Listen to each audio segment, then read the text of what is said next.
In this video, I will show you how you can add risers to a couple of different types of stairways to meet local building codes that might require a minimum of a 4-inch distance. And this building code is basically to prevent children's heads or other parts of their bodies from getting stuck in a stairway.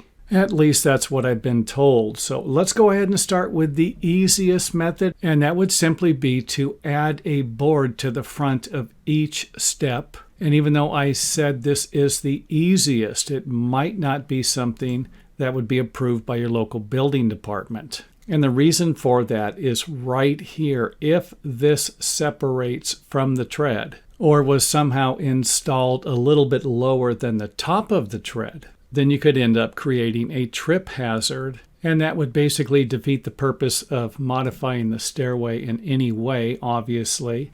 Another thing would be that you can put a gap at the bottom of the riser between both pieces of lumber, and in this case right here, 1/8 of an inch would be the minimum, but I would suggest maybe 1/4 of an inch, because debris could accumulate in this area and lead to wood rot if it's not maintained. And of course, you could always use a smaller piece of lumber, like a 1x6, a 1x8. Just make sure that it is firmly attached to the tread to prevent it from coming apart. And I mean, put as many screws in here as possible. And I don't think this is going to be a great spot for a nail, because the nails could actually pull away from the treads. And it might not be a bad idea to put a strip of adhesive on the back of the riser also, wherever it's going to connect or intersect with a piece of lumber.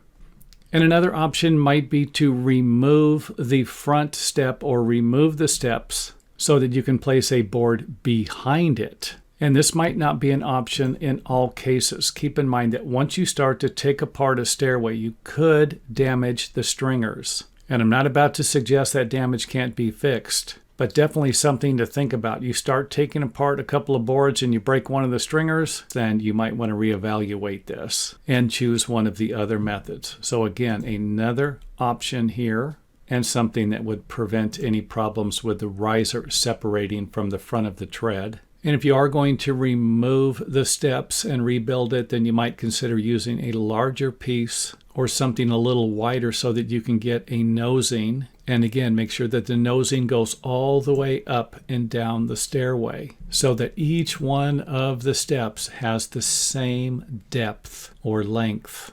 And I couldn't leave this stairway out. This is going to be another common stairway you're going to run into, a stairway that already has a nosing. And this might make it a little easier for you because all you need to do is add another board to each one of the steps and of course create a smaller nosing. And as of today, there is no minimum depth for a nosing, just a maximum length. And I believe that's about 1 3/8 inches, 1 1/4 inches. Next up on our list, let's go ahead and suggest a few repair methods for a stairway built with brackets. And the first one should be obvious. We already talked about it in our previous examples. And that would be to attach a riser to the front of each one of the steps. However, this might require a backing board, some type of a support board to prevent the bottom of the riser from moving. However, this might not be necessary if the riser isn't going to move because it's a 2x, or you have another method to secure it. You can always use building hardware or make some type of a metal bracket that will work, because something like this could be a debris and moisture trap. So definitely put a little thought into whether or not you want to use that method.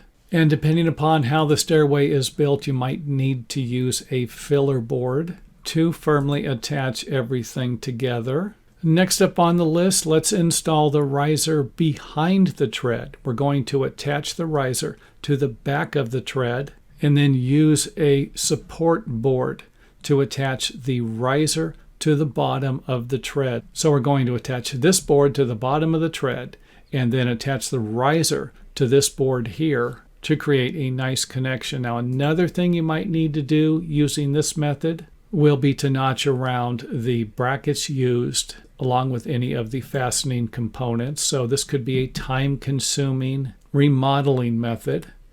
So hopefully not too difficult. And you could always angle this board. I've done that before. I've nailed the bottom of the riser to the back of the lower tread and then angled the riser so that the front of the riser will die into or be even with the bottom of the tread, this point right here. And our last two methods would be to attach a smaller board to the bottom of the tread.